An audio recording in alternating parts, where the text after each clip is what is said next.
if I'll get to it this week, but certainly by next week I'll make some stairs for it. Wait a minute, John. What did you say about the automatic chicken door? It'll go in the trash. The automatic chicken door is going in the trash? It's a passing of an age. No chicken.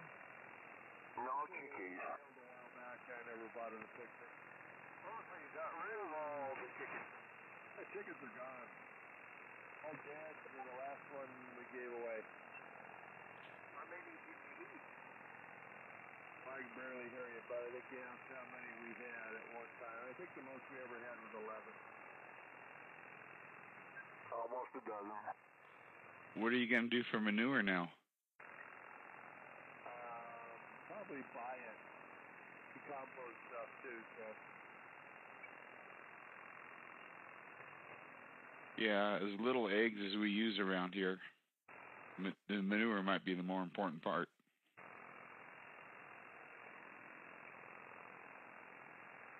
Anyway, so I'll turn the shed into a storage area for my wife for some gardening stuff, and place the string doors on it with solid doors, and I got a bunch of stuff to do. Boy, I'm just not sure what to think about the chicken door being gone. Yeah, well, you'll get over it soon. I'm sure I will. Yeah, it'll be tough, but we gotta do it. The automatic chicken door was the talk of the town. Yeah, it's history, as well as the stairs that I built get in there for them. Yep, lots of stuff to disperse of. And gee, no rat shooting? The rat thing hopefully is pretty much done. I haven't seen it in a while.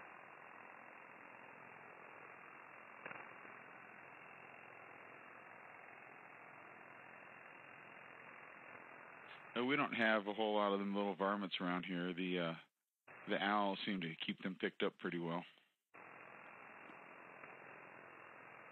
What? We don't have a whole lot of the little rats and those kind of things running around. We have owls that live out in the trees here, right outside the house, and they keep that stuff picked up pretty well. Oh yeah, owls are great. Wish we had more of them. I know we have some. Yes, I do too. I wish we had a bunch more. Yep, I do everything I can encourage them to. Everything I can do to encourage them to stay. I leave them alone.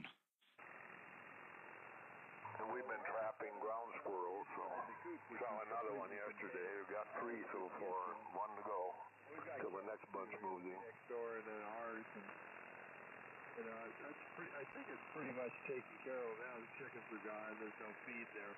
They were living off the feed. They like to do that. They like the feed. You get big and fat. Yeah, thank you, Dad. You're welcome, Sue. They were living the life. Yeah. I tell you, 3 overages for data this month on Verizon. Oh. That was ugly. $45. Ugh. It's pitifully weak over at Cam's location. Well, at least the woodpecker's not so loud today. Yeah, it's a little more subdued. It was terrible yesterday. About the worst I've ever heard. Where's Jim, K4CCF?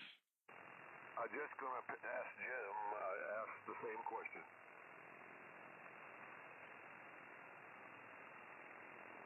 I figured Sue would call for him to pick up the courtesy phone. Hey, what's his name? Please pick up the white courtesy phone. What's his name? Please pick up the white courtesy phone. Well, I'm texting him because he told us yesterday that you could text his email. He's got some system to where it works. There he is. Hey.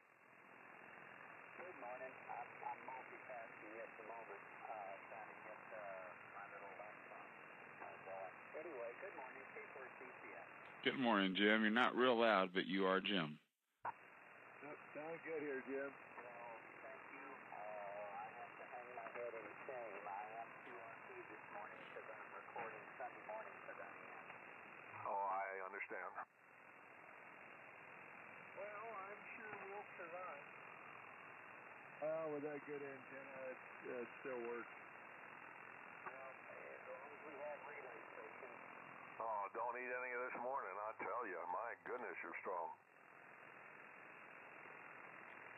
I have no idea why, Denny.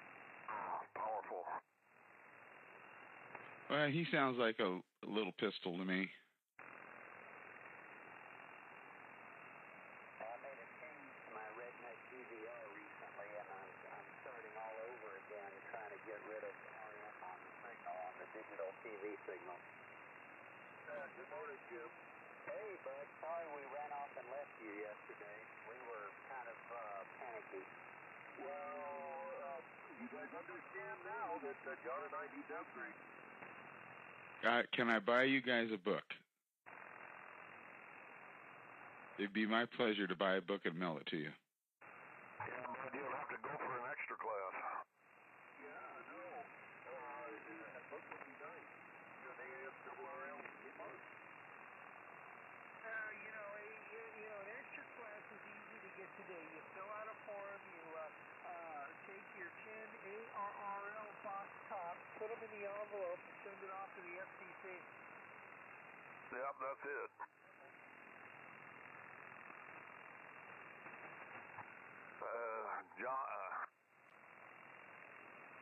Jim and I are holding out. We're going to hold on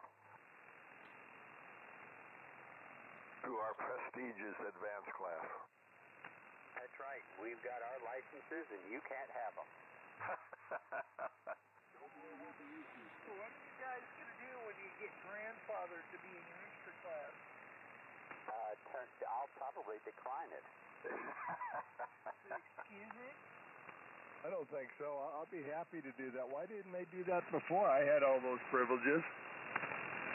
Oh, yes. I remember, too, John. We're talking back in the 60s where they took privileges away and said, oh, no. If you want to do that again, you've got to work harder.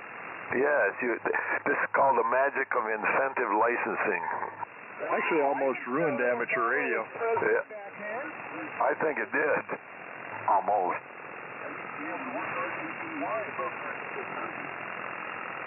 Yeah, there ought to be one license period. They've already done away with the code. They just... For years now, of course, I'm considering it because of the interference and band conditions.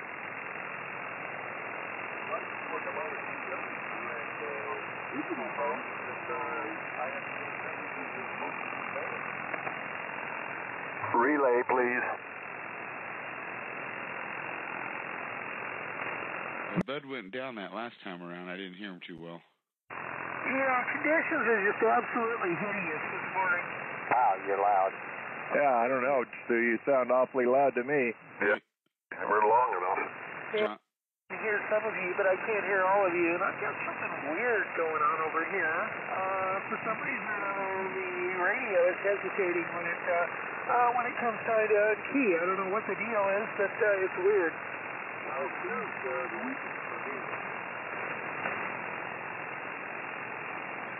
John came way up here. Oh, yeah, so did you. It was booming in. Hey, you're getting better, bud.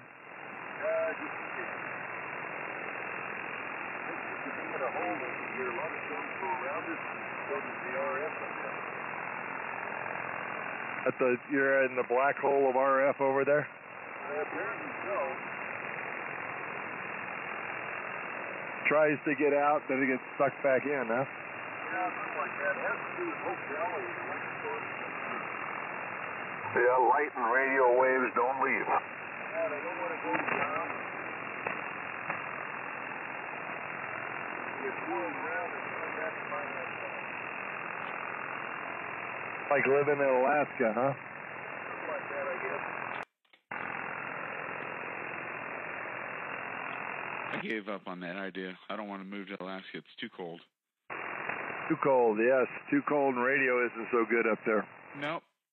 I was thinking radio would be the promised land up there, but come to find out, farther north you go, it's not as good.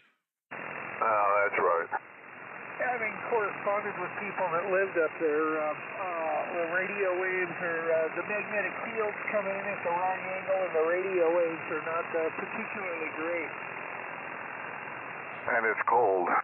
Yeah, you just rarely hear people from Alaska. It seemed like in the 60s, I'd talked to a number of people up there, but I don't hear them much anymore. Well, you know, the solar maximums have been getting progressively lower and lower and lower since 1959, so, or 58 or whatever it was, so I'm not surprised. But the, you know, there's Alaska has got more amateur radio operators per capita than any other state in the Union, believe it or not. Well, probably by necessity. Oh, they're just all up there, a lot of them on VHF, a lot of them on HF. It's just, you know, we're not hearing them down here because of magnetic field issues.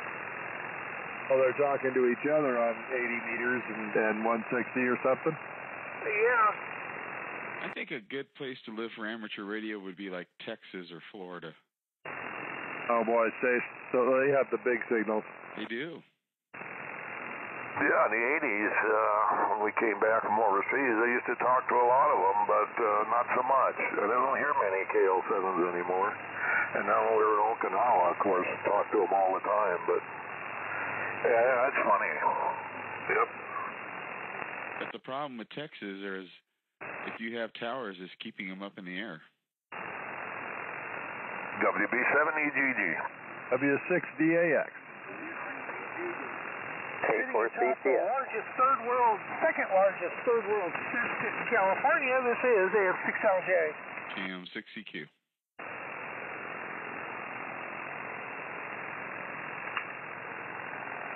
Well, guys, I'm happy to report my flex has been flawless since it's come back.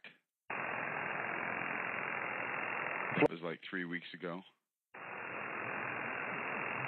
Oh, and John, I talked to the owner of Flex, Gerald Youngblood, when I was down at Visalia weekend before. Yeah?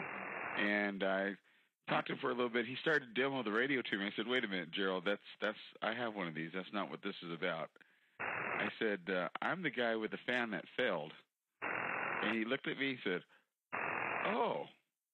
He said, "You know what? We've never actually had a fan quit." He said, "I think it's the bearing, but I haven't had time to look at it." He says, "It's sitting on my desk right now, waiting for me to tear into it."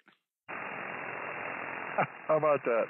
Yeah, it was kind of cute. And he said, you know, the problem that they've had with fans were, you know, a cable coming off and shipping and rubbing against it. He said, I had the first fan that actually failed mechanically. Well, it's good to be first. Of course, in this case, you would have rather passed, I'm sure. Cool.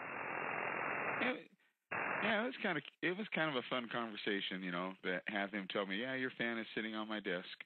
I mean, can any of you say you've had that conversation with the owner of a radio company?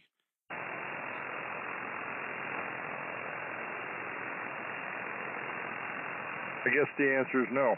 Well, I mean, it's yeah. No. It's just kind of a cool thing. And it would be the same with Elecraft or any of the little companies around that are so reliant upon customer service, you know, to further their business.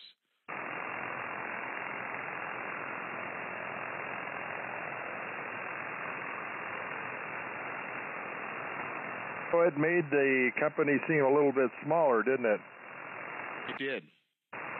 It kind of, you walk away thinking, wow, you know, there's both good and bad things in that. The bad thing, of course, is that can they weather the storm when times get thin?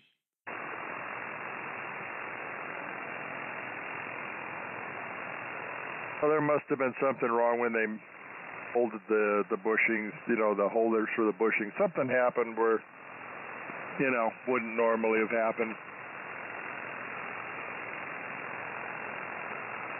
Yeah, between getting my fan fixed and John suggesting, why don't you not put your ladder line parallel to the whole side of the shack wall, and things might get better.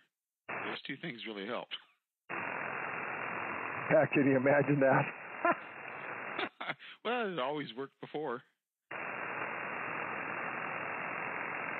Oh, I'd say that's pretty amazing to me.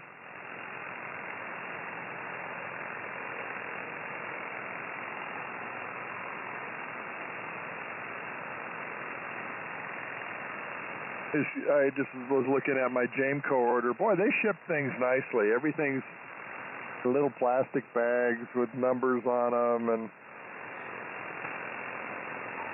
Yeah, I like Jamco. I actually found some of the older chips. I would have liked to have bought the dip. I'm looking at it right now. SA602AMs, which are the actual 8-pin DIP chip that I wanted to get for my converter, but I had to kind of makeshift a surface mount into that same configuration. So now I can actually pull that SA12 surface mount chip out of the 8-pin dip socket I have it connected to with additional wire, and maybe plug one of these things in, see how it works with the regular dip.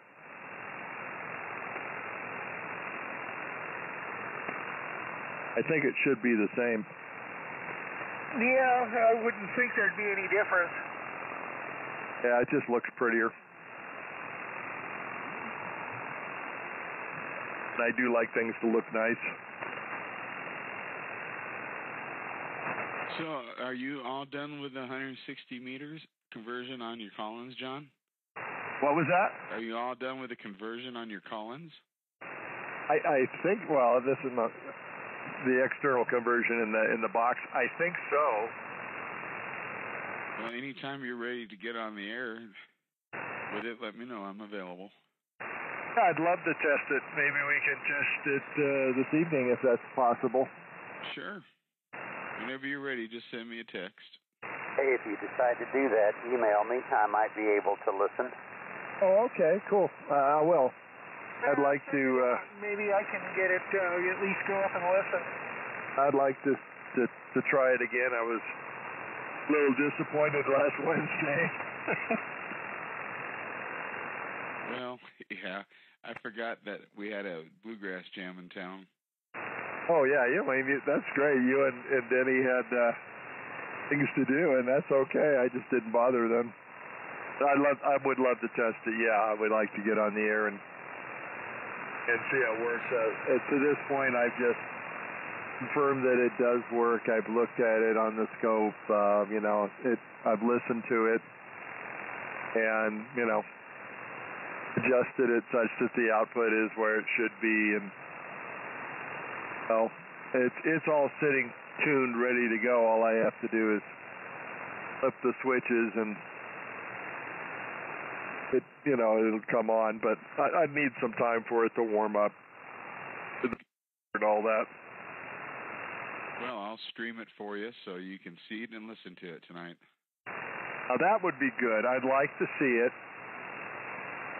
It's not going to look like this does, running pure signal at all. It's going to look like, normal radio. Yeah. Well, yours is the most vertical signal I've ever seen. Well, thank you. It didn't come without some effort. If you were to look at the stream right now, you would just see 2 vertical bars, and that's it. Yeah, I mean, you really can't see on anybody else's signal until unless the signals are strong. Once they're strong, you can see it. Now, I can see the IMD on this, but it's, 50-some dB down.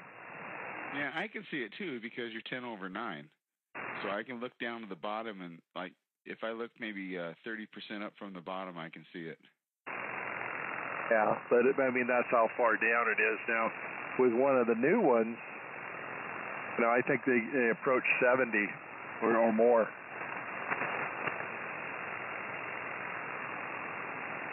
Now, if we could just clean up the rest of the band. Yeah, it's a really neat, that adaptive predistortion is something else. But I would expect that you know, running that S1 with the converter, it'll be something like 30-some dB down, hopefully. So I want to know, when is this adaptive predistortion going to be available in all these Japanese radios? No, I guess you'd have to talk. I think Warren Pratt designed it, didn't he? All I know is it's a good deal. It is, and I know the Flex is ready for it. They just haven't done it. It's on their to-do list, I'm sure. Yeah, in order to do it, you need to provide a second receive input. And then, of course, in our case, in any of our cases, you have to build a little sampler, which, I mean, the whole thing takes less than an hour to go in line with the whatever your last amplifier output to the antenna is. You feed that back in, the program does the rest. Yeah, I would assume that all they're interested in is just the envelope. Oh, they're looking at the phase? Let's see.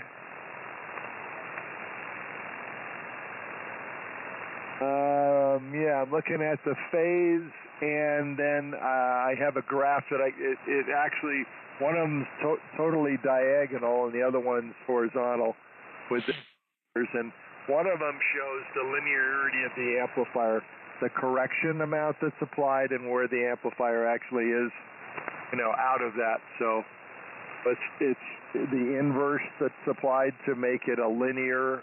Well, it's the whole thing is about being linear. Yeah, you know, it's the concept is simple. The implementation of it with what is obviously some DSP firmware and a few other items is what makes it complicated. Oh yeah, I don't know how they figured out how to do this. It's amazing. You know, for example, if I decide, okay, fine, I'm going to drive my amplifier harder, I'm going to take my drive from 51 out of 100 to 70. What will happen is the linearity will look more like a balloon. You know, it'll show it's wider. The correction is more, and the amplifier output is being corrected more, so it's you end up at the same place. So there's a point where, you know, you want to keep it as close as possible, so it's not doing much work. Yeah, so is he taking the signal and sampling it, and then he's redetecting it so he can recover the audio, and he's using that then with the DSP Voodoo to get the inverts to cancel out the distortion. I take it, but I take it he's actually detecting completely recovering the modulation, i.e., IQ is intimated using a separate receiver. Yeah, it uses that second duplex input on the SDR, so you can actually, you know, so it's actually looking at real time. And I don't understand all of it. There's a white paper on it, which is you can find, and it explains it in detail what's going on. Oh, very cool.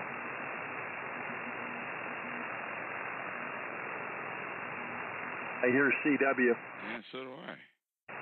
Tim, are you sending CW again? Oh, at every opportunity. Oh, yes. I figured it was your latent interest in it, but you didn't want to let us know. Okay, I've been busted.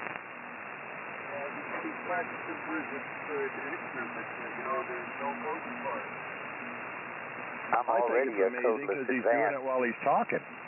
Well, he wants to get a T368 and R390. Oh man, you should never have mentioned that. Oh, Sue. I thought you liked me. It's gray radio with black knobs. I'm sorry, I'm feeling a little mischievous this morning. Well, I got a couple of them gray radios with black knobs sitting here. I'm so sorry for you. Oh, and they're not the big ones. They're gray radio with black knobs. KWM2A and 30L1.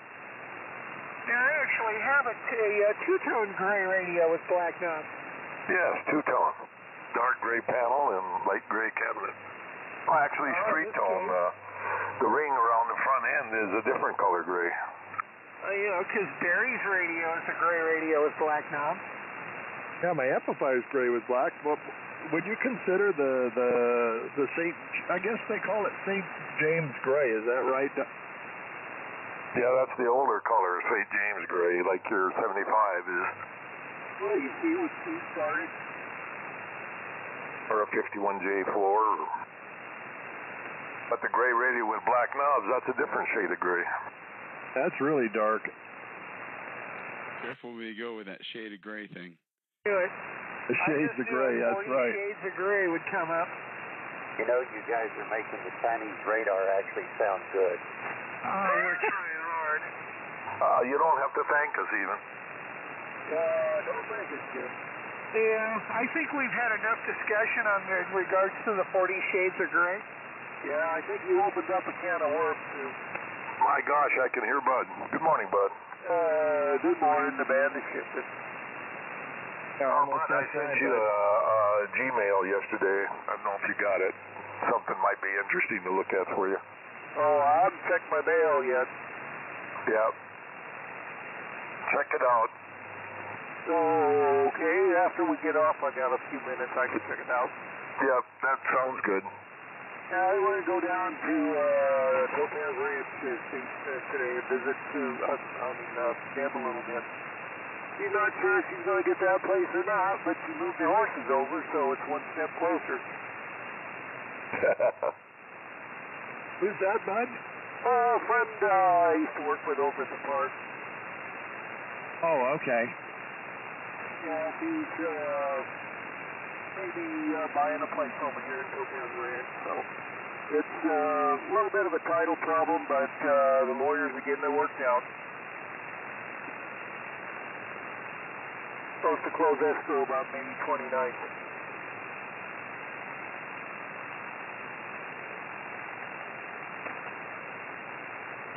Copy run AS6LJ. B4CCF. W60AX. W16JD going strong. Jim 6CQ. Garden of frequency.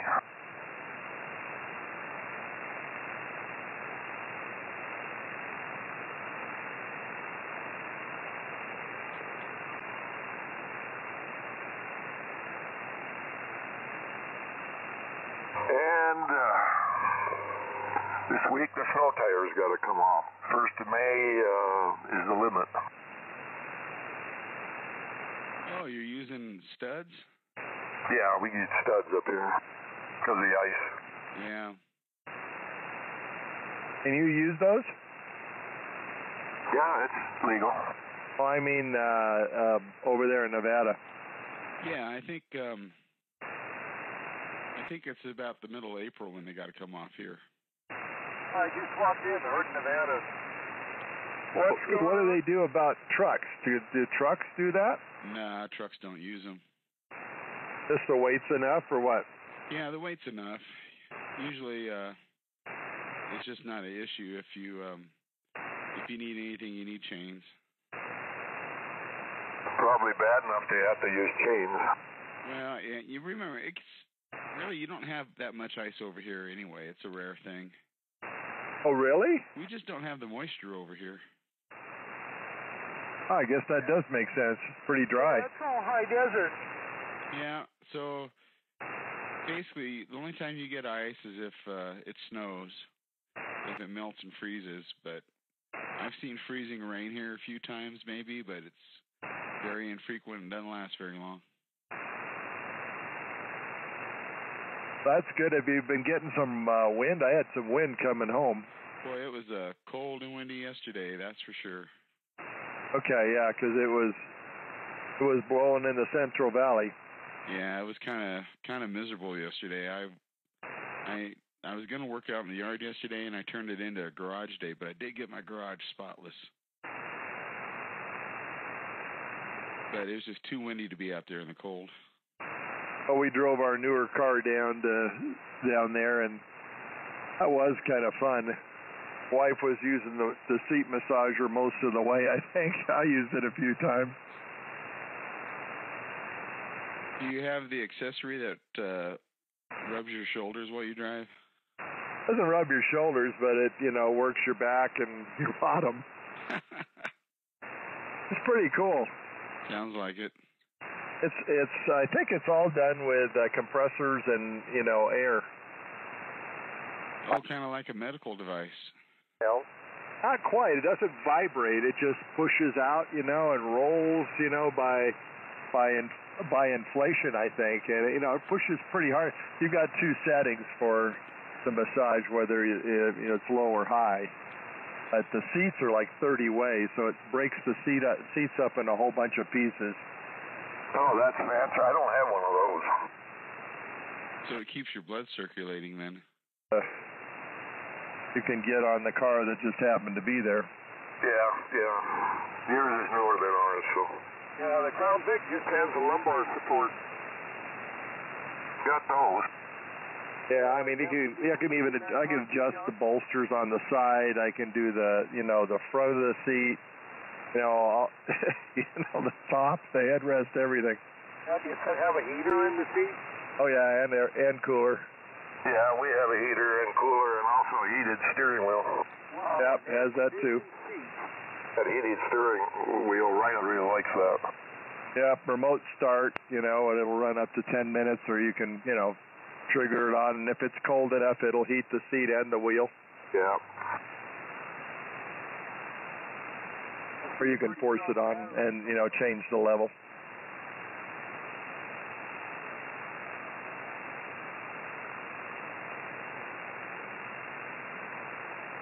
Well, at least, John, you don't have to worry about a frozen bottom in the morning. No, my wife loves it. Yeah, mine does too. No, it's her car.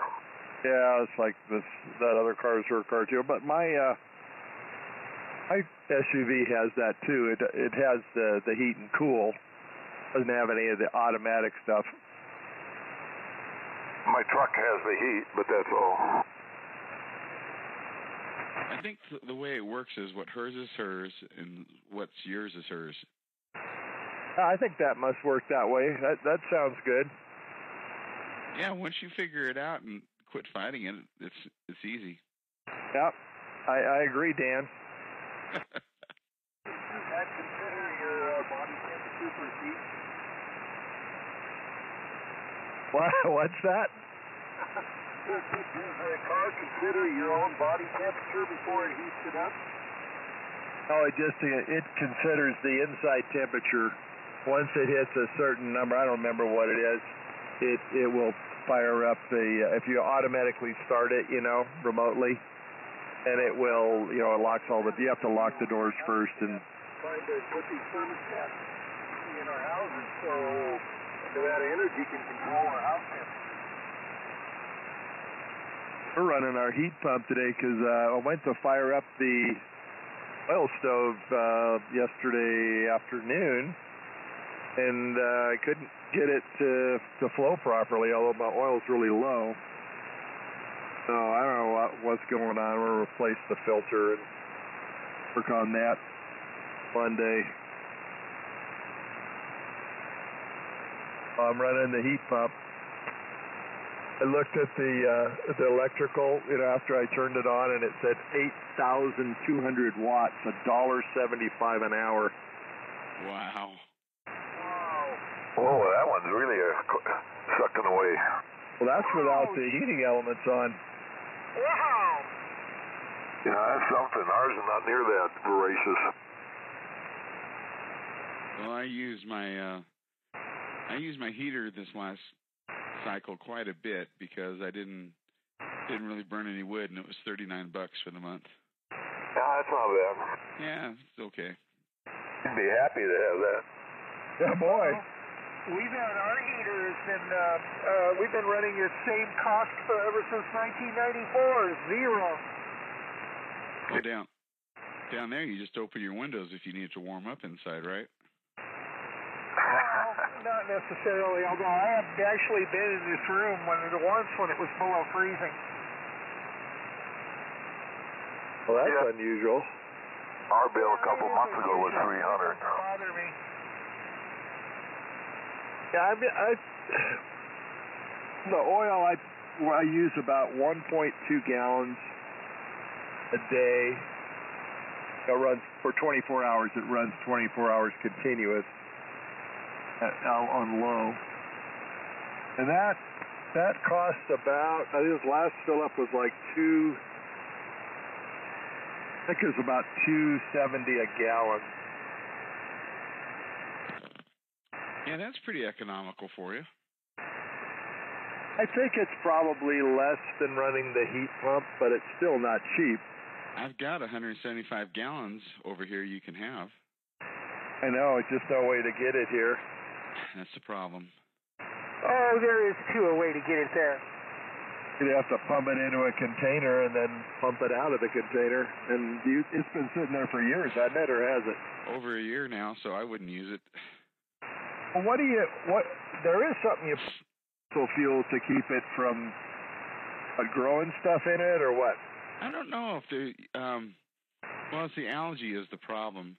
And they do have, you can put fuel treatment in there, but I don't know if that's really works for long term. I think that's more like every time you fill up, you put some in. We don't really use it in any of our stuff because you don't want to. The new engines are so temperamental with exhaust, you don't want to put anything in it, really. Okay, yeah, of course this thing wouldn't care. But your fuel is below ground, right? Yeah. Oh, it really, it should be pretty constant temperature. It shouldn't be, building up any condensation or anything in there. I wouldn't think so. And it would be cool enough to where maybe algae wouldn't grow, but I know if it was an outside tank, that'd be an issue. I was thinking it'd probably be, at the most, it'd be around 68 degrees underground, and that should be fine. I'm thinking of having them fill my tank up. Last year I had it pretty full all summer, because that kind of keeps it from sweating inside.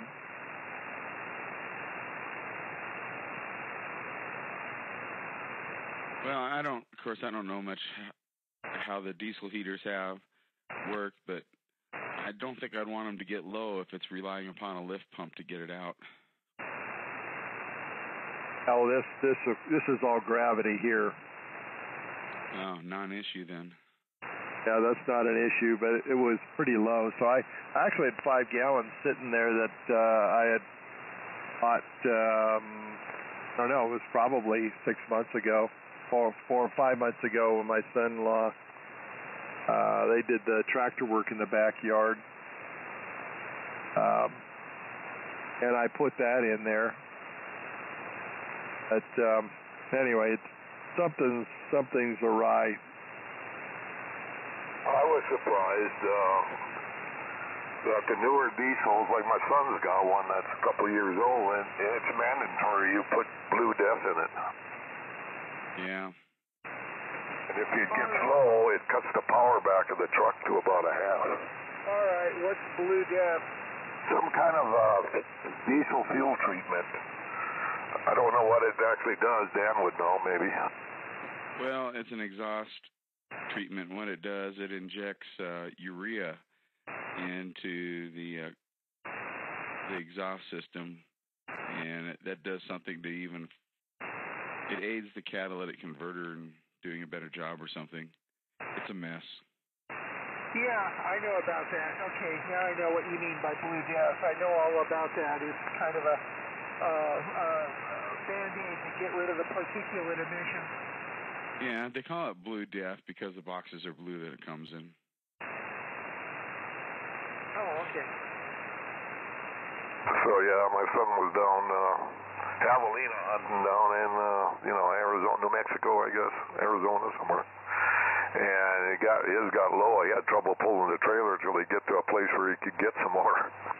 The big issue with those things is when a sensor goes bad, and when they do, then the truck will derate to what they call like a safe mode to 5 miles an hour to where you can get it onto the side of the road. Yeah, that's terrible. Yeah, go flip mode. But now, do you add the urea compound to the fuel tank, or does it have its own separate tank and then the engine computer controls the mixture? Well, with the truck's rerun, you'll have like a 25-gallon tank for urea, and then that's injected into the emissions control after the motor. Oh, okay. So that goes in in the exhaust before the catalytic converter. I don't know if it goes in before the catalytic converter or before the diesel particulate filter. Oh, okay. Yeah, I know. Sons has a separate tank, and it's a Ford. I think they're all that way. I was talking to a lady the other day that called for a tow truck because she took her brand new Mercedes up in the hills, and a blue light started flashing, so she got a tow. She didn't know it took urea. Is what the issue was. That's their Blue Tech. Is that what they call it? It's called Blue Death, DEF. Yeah, but I think the Mercedes calls it Blue Tech, their diesel. But I think they stopped selling it in this country, didn't they? No, that's something I don't know anything about. It's my understanding from something I read about a year ago that Mercedes is going to be discontinuing diesel vehicles over the next few years. Yeah, the big deal was all those people that they encouraged to buy diesels in London and England, and now they're telling them they have to get rid of them after they spent more money to buy them. Now they're outlawing them. Well, I think they should outlaw all diesels in this country and make trucks go to battery power and see how everybody enjoys that. We'll enjoy that like no, I can't say it. It has, never mind. I was down at Harris Ranch, if you guys know where that is. I know Dan does. Oh, yeah, so we know. Yeah, we all know. Yeah, we actually stayed there on the way down and we ate there both directions. We liked the place. And you should see the number of stations they put in for vehicle chargers, Tesla. It's actually a pretty smart idea, and I was wondering whether it was a collaboration between the two of them, because it benefits Harris Ranch by, the fact that people have to charge the thing. They have to be there a while, and they're going to eat, and they're going to do other things. I think the Teslas are free to the users, right? I think it's only $35 an hour to charge. Well, you think they charge for that now? Because Tesla didn't. Well, I haven't verified it, but I was having a conversation in Visalia last weekend with a guy in his Tesla, and that's what his thought was. Okay, so it charges at a real high rate for $35 an hour. They must use water cooling for those. $35 an hour for a Tesla to charge. The electric car people are getting screwed.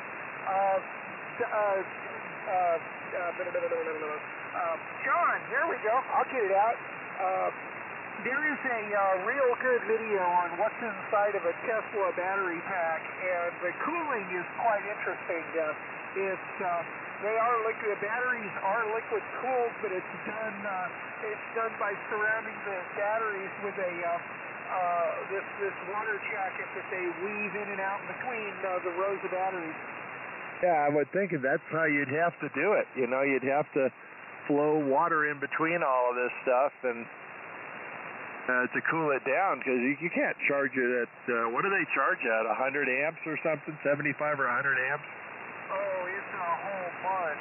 But yeah, and they don't use water. They use one of these new waterless, high-tech waterless coolants that you can get for automobiles. Okay, so is it like a high-tech, it's like a real thin oil? It's just the stuff. Well, I wouldn't say that it's like an oil, but it's like this stuff that you can get now to put in your radiator that's not water. It's not a long-chain fluorocarbon. It's something else. You're thinking of Evans waterless coolant. That's a good example, because it looks like it. Well, what is the stuff they put in newer cars now? It's like orange. You don't have to change it for 100,000 miles. Jim said it. It's that Evans waterless coolant type stuff. No, I don't think any manufacturer uses Evans. You're thinking of GO5 coolant, John. Okay, I know it's different. It isn't like your regular antifreeze. Yeah, what did you call that stuff, Jim? GO5 is the generic name for it. Oh, okay. Oh, I had a point, kind of like that you're talking about availability of Tesla. We have a nice motel here in town, the Best Western, called Pine Tree or something anyway, that place has got like 6 Tesla chargers in it right there, and I'm sure that's an enticement to stay there. It's actually the nicest place in town. Hey, John. Yeah. Yeah, the one video I saw, they had a Model 3 battery opened up, and on the top and the bottom of the cells, they have the batteries, because there's like 4 main modules for this battery, and each module, they have all the dead spaces filled with sill gel. What kind of gel? Sill gel. It's like that.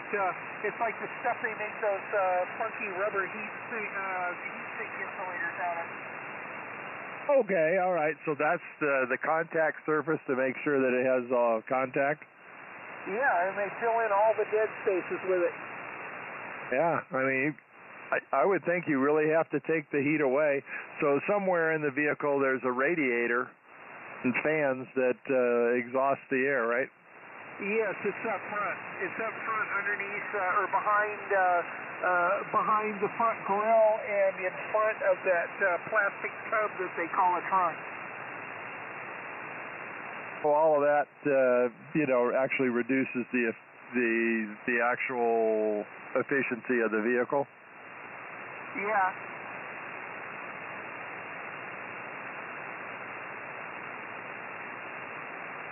Well, at some point, if it hasn't been done yet, somebody will do a good spreadsheet on electric car versus gasoline and have all the variables filled in for what you're paying to charge and all that kind of stuff, or what you're paying for your rate at your house and all that, and it'll be laid out.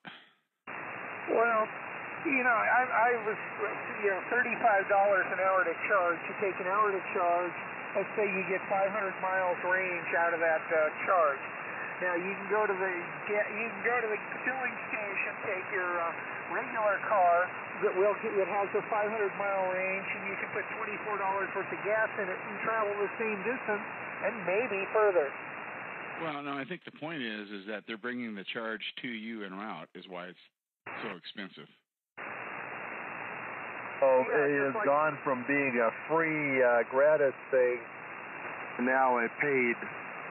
Oh, of course, and that would be would be what they planned from the very beginning. But you still pay more at those rates. You still pay more per unit of linear travel, and with the electricity than you do with the gas. I think your numbers are a little bit off, dude. There's no way in the world I could put in enough fuel in my Dodge truck to go 500 miles and pay only $24. It'd be more like $75. Yeah, depending on the price per gallon. Well, I was thinking of a passenger car. I wasn't thinking of a truck. Well, the diesel frequently costs less than gasoline. That's why I was using that example. And I don't have a passenger car that'll go 500 miles on a fill, but my Dodge will. Yeah, that's right. Well, it probably has to do where you're at. I would think probably a hotel might give it away for free, but in a place like Los Angeles where there's lots of Teslas and not enough parking, they're going to charge. Don't doubt it. Well, folks, it's time for me to go, so everybody have a fine week, and I hope to see you Wednesday. I'm not sure what's on the schedule this week. So WB7EGG Mount Shasta will be clear. 73s, 1-0. Okay, 73s. 73s, Denny. See you later, Denny. Have a good day. You're sounding great this morning. I may be a little bit off after running some of the numbers through my head since I'm halfway down my third cup of coffee, and I may be off by some, but I don't think it's that much. I think it's still a little more expensive to drive that Tesla around than it is to put, gasoline in a regular car and drive it the same distance. Oh, I'd like to know at that much an hour, how long does it take to charge the battery? Yeah, me too. Well, right now, none of the numbers are real because the government's so heavily involved in subsidizing this stuff. But at some point, nobody's going to give away energy for free. Yeah, well, I'm just as an example, with my heat pump running, I told you it was $1.74.5 an hour. That's 20 times. That's ugly. That's a lot of energy at $1.75 an hour. That's a lot. The problem with that, John, is they've raised the rate so high because everybody got efficient using LEDs, but if you got to use a heat pump, there's no LED heat pump. Yeah, boy. That's the problem. Yeah, but it doesn't run that long. Jim, I know you've gone over to that. How has your bill been in comparison? Well, I haven't run a full yet, obviously, so I can't give you an accurate answer, but my perception is that we're paying more for heat than we're paying for our wood, and of course the heat pump's no comparison. That's just obscenely expensive. Have a good one, Denny. I just wondered, mine is like 32 years old, so it's not high efficiency, and yours would be better than ours. Yeah, check with me, when we're through for the winter, and I intend to do a comparison of what our actual costs ended up being. At the moment, though, I just we're paying more. Okay, all right, yeah. Well, I would think so. I know exactly what I used in oil because I add that up every year in all the utilities. So, I could see what a comparison would be. It's hard to say how often heat pump has to run to keep the house warm because, it heats the whole house at once versus, one that's running continuously.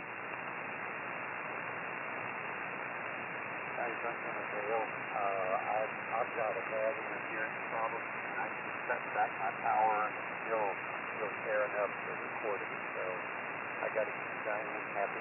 I'll see you guys next week, and if you guys decide to get on 160, give me an email, and that's important. Y'all have a great week. Okay, I think I'll do that, so we'll do that. All right, Jim, take care. Have a nice evening, and maybe hear you tonight if you can transmit. Okay,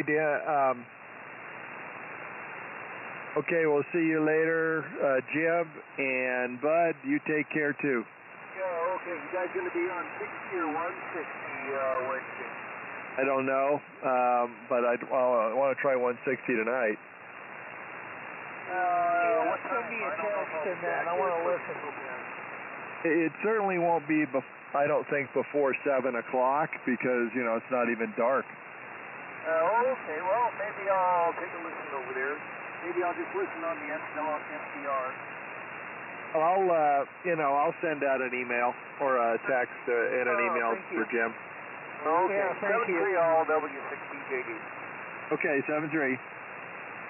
Everybody take care. I'm going to get out of here as well. Yeah, include me in that text. I kind of want to monitor it too.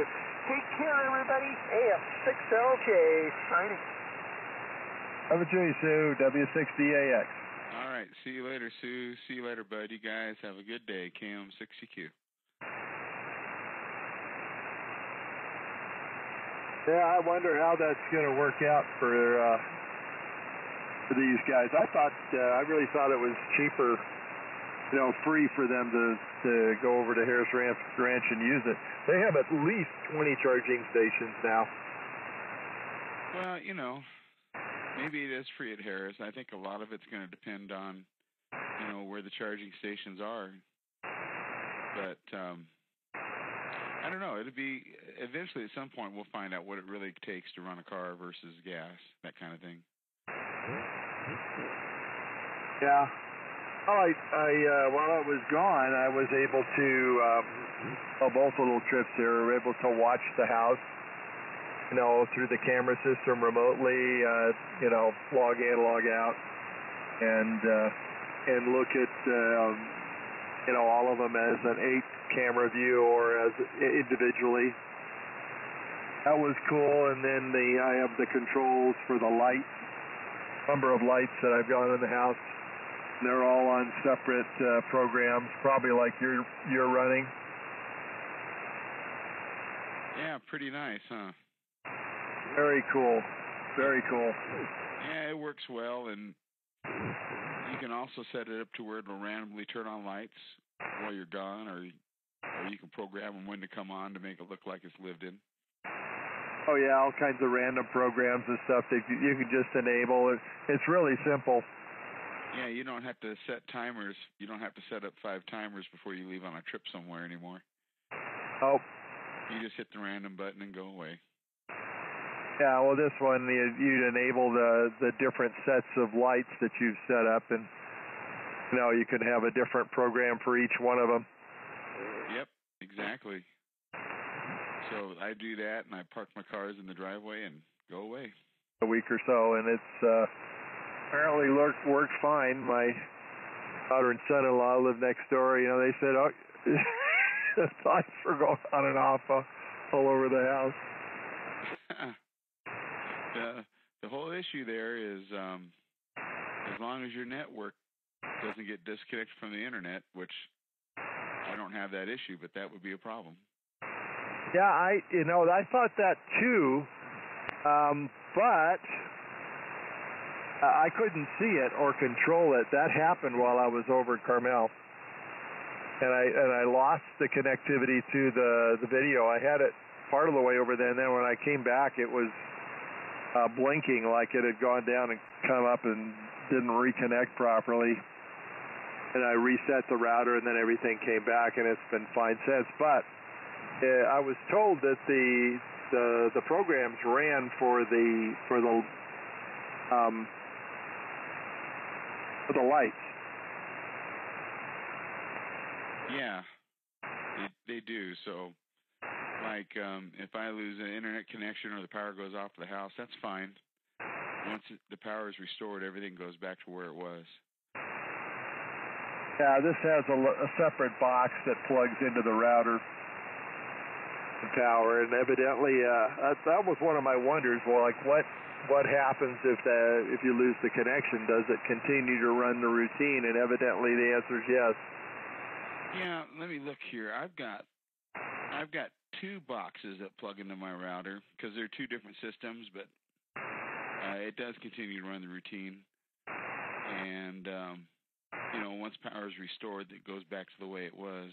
But yeah, I've got 2 that, I actually have them plugged into a switch, and then my switch goes to the router. But it works fine. Yeah. I really enjoy having them. It's so nice. It is. I really like it. I just bought mine from Home Depot. It works good enough. I bought mine on Amazon just because it was easier for me.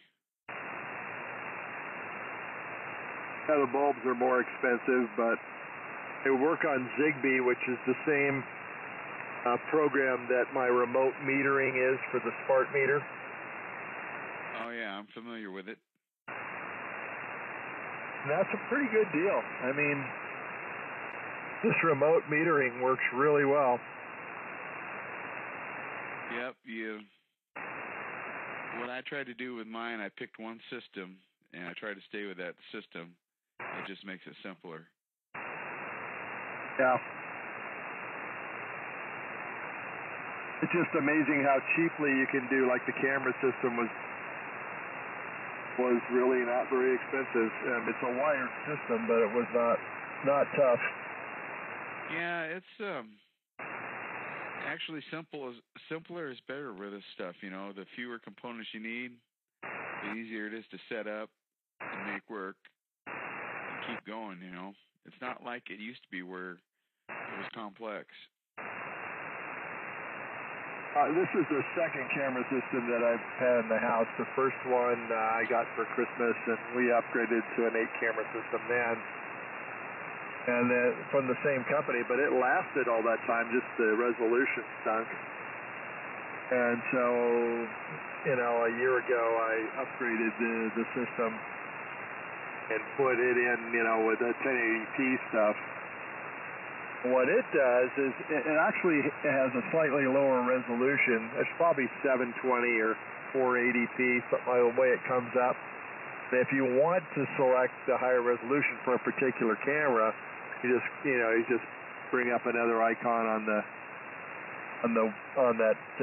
application and click on it, and then it goes to high res. But it's actually, on a small screen, it's good enough the way it is to see what's going on. Yeah, I would like to do that here. I don't have a camera system at the house, but I am going to install one. I've always kind of wanted one. I've never done it. And I'd like to have one just to point at Slide Mountain. Well, I mean, you can do video analytics too, which I wouldn't recommend for anything outside, for motion detection. I have that within the office here. And it works really cool because you bring up little squares, it pops up a screen for the full 1080p. It divides it all into little checkers that are quite small, and you just select the ones you want, like on a door, or on a one high, one low, and if there's any movement in that, or if the lights turn on or off or whatever, it sends me an email, and it's just maybe sometimes as fast as 3 seconds. Pretty nice, huh? Yeah, and I mean, this system, the whole deal, it has like a terabyte drive in it. I think it was only $300 some for an 8-camera system. I know, it's so expensive. I mean, so inexpensive now. Yeah, wires are real small that you have to run. Everything just plugs together. You just download the app for your smartphone, and away you go. Yeah, and it would be easy enough for me to run wires. I don't need a wireless system for the house. I've got plenty of crawl space above and below the house to where it'd be simple to run wires, and I'd have a solid connection all the time. Yeah, it's easier.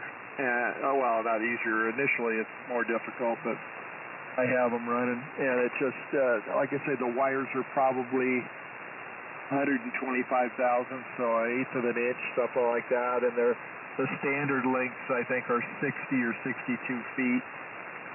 That's the pigtails that plug in for the cameras, so they're easy disconnect. Oh, they're that small, that diameter. I didn't know that. I thought they were heavier cables. Oh, they're small. Wow, that sounds really nice. What am I waiting for? This has worked fine for me.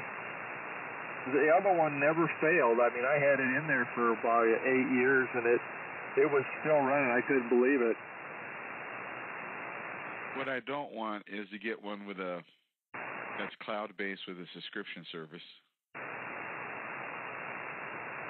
Where the what? One that's cloud-based with a subscription service, like Dropcam or something. Yeah, this is, nothing like that. Yeah. That would be good. I know he's got some wireless cameras and other things that works for him.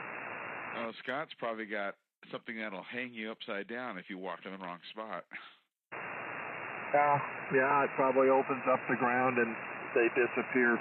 Yeah, that's kind of what I was thinking. Like an alligator trap or something. Yeah, I mean, there's no place for interrogation because he's not going to want to bother with that. He just wants you to dispose of it. Oh, that would be nice. Yeah.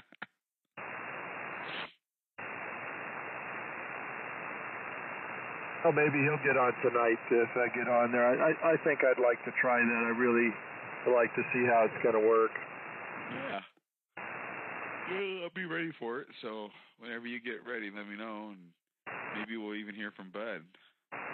That could be. I'm gonna try the thing today, the way it is, and then I may actually change the chip to ensure that it's the same waveform here as it is the way it is now, you know. Yeah.